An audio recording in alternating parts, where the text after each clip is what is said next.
I want to tell my labor and delivery story because I feel like you guys should know that your prayers were answered, and not only did you guys pretty much save Gabriel's life, but you had a hand in saving mine as well. I went to labor and delivery that day because I was in high risk and I had some bleeding, and I started doing those small contractions again.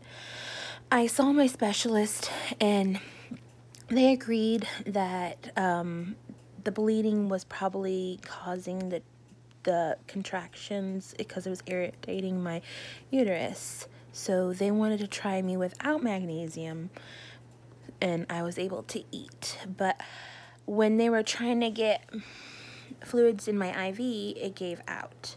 So not one, but two, but three nurses tried, and it took till the 10th attempt to finally get one in this arm. And I had fluids all day, but my contractions were further enough apart around 7 or 8 o'clock, I want to say 7, that I could go back to high risk Harpu.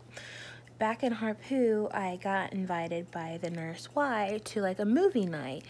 And normally I would totally be up for socializing, but I was like, no, not tonight. I think I just want to stay back and like read a book. So after Alex's visit, I'm reading a book, and I was still having those small contractions, and when I have them, sometimes they put a lot of pressure on my bladder, so I went to use the restroom. And when I did that, I lost a large blood clot, like the size of a mandarin orange. When I called my nurse to come to measure it, because that's what they do, they measure like how much bleeding you're losing. You'll have a pad or a bed pad they can measure. So when she came in, I was like, I'm starting to have contractions that aren't like the 0 or 1 that I've had, 3 being the highest. That was after they had checked me. I was like, they're 3 minutes apart, and they started at 2, and now they're a 3, and then while she was there, I'm like, this feels like a 4. And so she got me on the monitor, and she calls for the doctor to come that had measured me this morning, so that, because like 5 and 6, they're so close together that they wanted to like make sure like they don't keep checking me, because I can cause infection or whatnot, or cause me to go further along, and they don't want to keep messing with me. But if I'm having a real contraction, they need to know how much further I am dilated, or how many centimeters I am. So when she came to check me, I was like, that's a different one. So I was like kind of bummed that they wouldn't know for sure. So I knew at this point I was in labor. So she goes and checks me, and when she pulls out her hand, I'm gushing blood. So she says she thinks I'm for sure a 6 or 7, but not for sure not a 5 anymore. So they asked me if I want a wheelchair or to go in my bed to labor and delivery, and I was like being tough, and I'm like, I want a wheelchair. But like after she left, I was having like a 4.5 or 5 contraction pain level, and I was like, oh, I should have asked for them to put me in this bed. But I call Alex and tell him, hey, I'm having real contractions, and it's gonna be tonight, so if you want to see him, you're gonna want to come. So I knew he wasn't gonna make it, because I even told my nurse that my last birth, I went from a 3 to a 9 in an hour. So at this point, it was like just at 9 o'clock, and they get me into labor and delivery, and a nurse has had me several times, because I had it not only be in the hospital when I was 28 weeks, but now when I was 31 weeks. So labor and delivery and high risk pretty much know me by first name basis. So she comes in and she gives me this look like, seriously, back again today? And I'm like, it's for real this time. So I have the same nurse that brought me over that morning, but I also have a new nurse, and they were kind of explaining my chart, and I told them I had past history of hemorrhaging. Well, she thought I meant postpartum hemorrhaging, but I meant the above my uterine wall. But something told me not to correct her, and that was God. I didn't know, but I had a feeling that since I had been bleeding throughout my pregnancy, like, I was calm about it, but I just, like, almost, like, knew, like, God, like, was putting a calm over me, explaining to me that you're gonna bleed. You're gonna bleed after this.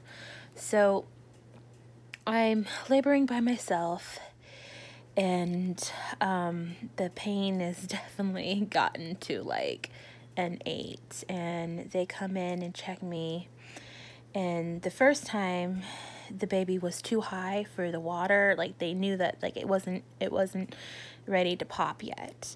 And the second time she was in there, she's like, I feel it bulging, and then my water breaks. And it wasn't long after that even the nurses earlier were like, hey, you know your body, you know when to tell us when you're going to need to push. Like, I see these spikes, but I was like, no, it's not that time yet. But after my water broke, it wasn't shortly after, the baby's heart did decline a little bit, and so they offered me oxygen. And a lot of this, guys, it was multiple people doing multiple things at the same time, so it's not going to be exact order, and I might have to go back and explain something, so you'll have to forgive me. So they give me the oxygen. I put my feet in the stirrups, and I'm like, pressure, guys. So they're like running around getting their gloves on, and I started, like, when they asked me to push, it was 10:40. I pushed one time, they're like, grab your legs, and when I did that, my oxygen mask fell off. But at that point, I was like, I need to focus. I need to get this baby out so that his heart doesn't decline too much and I lose him. So I push really hard the second time, and he comes out, gushing out from head to toe in, like, my second push. And he's all out, and he's crying, and then the doctor's like, that's a big baby, and he's crying, and my mom's on the phone, and I was like, Mom, I have to go, I'm gonna take a picture. And as I was trying to take a picture, I only got, like, one picture, and that's a miracle, and my phone froze. But in that one picture, you can see that I had a umbilical cord true knot, which that alone could have killed Gabriel. It could have cut off things. It could have cut off his oxygen. He could have been paraplegic. It could have done all kinds of terrible things, but God kept him safe. So that's another answer to a prayer, I'm sure. So after that, Alex comes in. He missed the birth.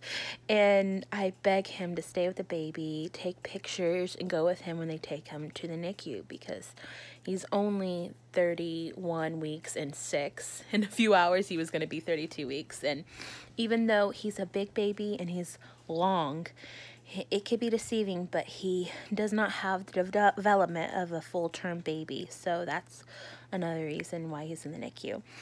But they start trying to get me to deliver my placenta, and they take pressure off my bladder.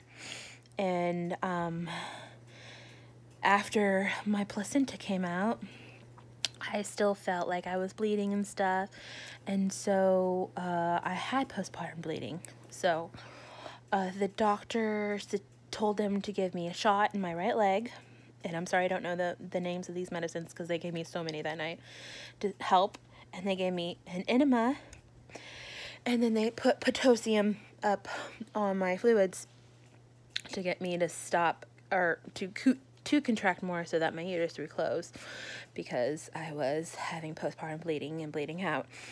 But not only did they do that, but this is what is the worst. I had a natural birth, so that means I didn't have any medicine for pain, no epidural, no nothing. I knew for one I didn't have time for an epidural, and the other I was hoping to be able to see the baby sooner. When you have an epidural, you have to be able to like feel your feet and like be able to walk and get the catheter out and stuff like that. So I had a natural birth and I could handle that. But when a doctor's hand is up your uterus, you feel everything. Not only was I feeling everything, but the doctor asked, does she have fibroids? And I'm like, yes, I have fibroids. She's like, I'm feeling it. I'm like, you can stop feeling it. So it hurts so bad. Worse than labor, guys. Worse. Like, in labor, I could just breathe it out. That, when they put their hands up you to clean out, I was going straight up the bed, and I was like, like very vocal, not screaming luckily, but very vocal. I'm like, that really hurts, please stop.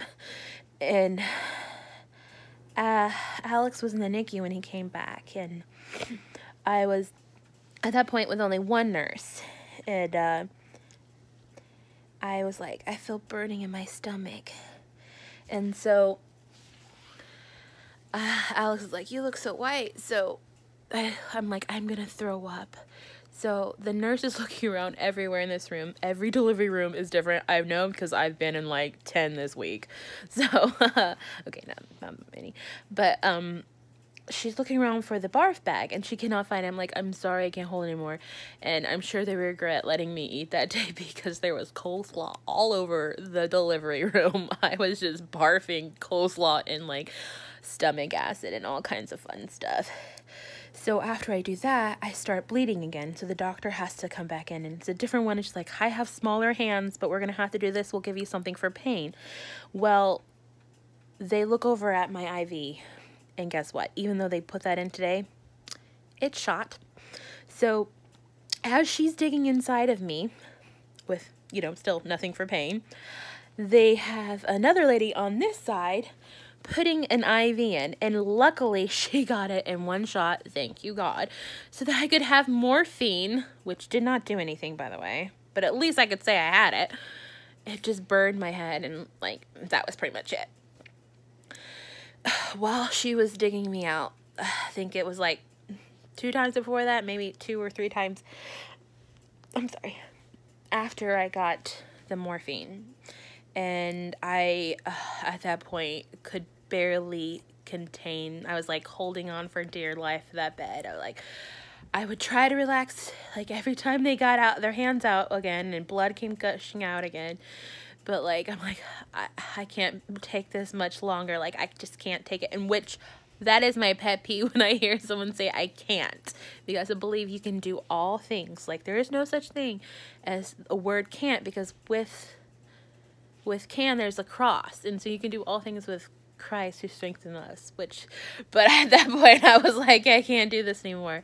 They had threatened a D&C to like get in there and scrape out everything to make sure it didn't have any placenta or clots still left, but all they ended up doing was putting another shot in this thigh and giving me more Pitocin throughout the night, which meant I had to stay in labor and delivery and not go to the NICU because I had a catheter, plus I had the IV drip all night. After all of that pain, I'm so thankful that I'm alive, though. I was able to sleep for a few hours, and then I woke up and I started trying to get food for the baby out. And I was sad that I couldn't go, but I understood that, you know, God knows. So I didn't get to see him again till the morning, like around 8:30. And he is doing very well for his gestational age. So thank you guys for praying. I appreciate you. Not only those who helped me out while pregnant, But those who have continued to pray even now, thank you so much for all of your support and love.